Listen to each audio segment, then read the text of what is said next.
Сегодня речь пойдет о том, как правильно принимать таблетки Мукалтин и при каком кашле эти таблеточки будут эффективными. Мукалтин – это натуральный препарат на основе экстракта алтея, не содержит красителей и вкусовых добавочек.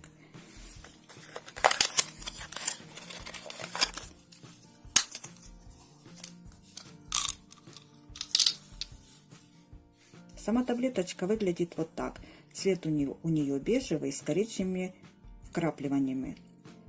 Продается Мукалтин в аптеке без рецепта. Стоит совсем недорого. Мы часто думаем о том, если препараты дорогие, то обязательно лечение будет эффективнее. Но есть и недорогие средства, ничем не уступающие дорогим препаратам, а иногда оказывают даже лучшее лечение. Здесь вложена инструкция по применению. Ее, конечно, можно прочитать, но я хочу выделить некоторые свои моменты.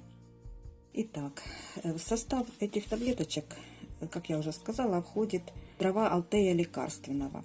Их назначают даже беременным и деткам, и действуют они как отхаркивающее средство. Есть два вида кашля – сухой и влажный. Эти таблетки эффективны только при одном виде кашля. Это при продуктивном влажном кашле с трудноотделяемой мокротой. То есть, когда откашливаются твердые густые комки.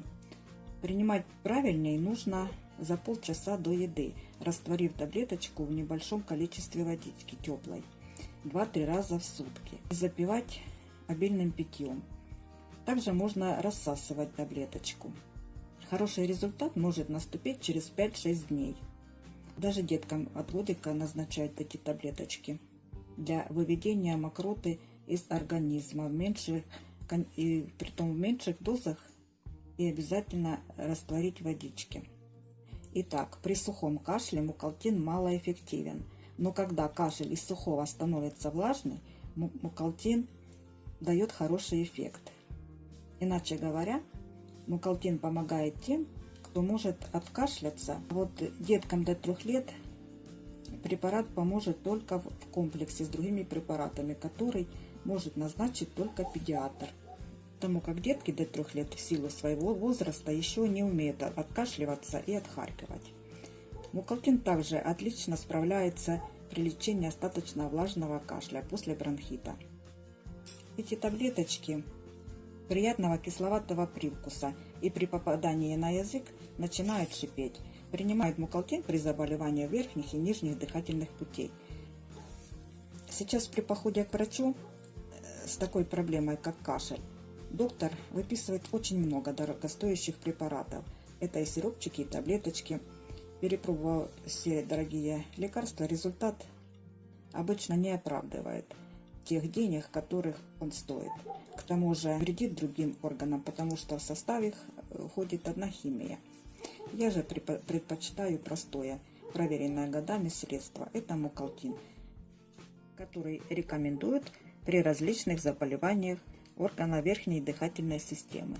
Бронхит, пневмония. Еще вот такой момент. Деткам перед приемом в разведенную таблеточку с водичкой можно добавить немножко сладкого сиропа, потому что кисленькую таблеточку не каждый ребенок может принять. Этот проверенный препарат годами не вызывает привыкания. Будьте здоровы вы и ваши детки. Спасибо за просмотр. Подписывайтесь на мой канал. Всем пока!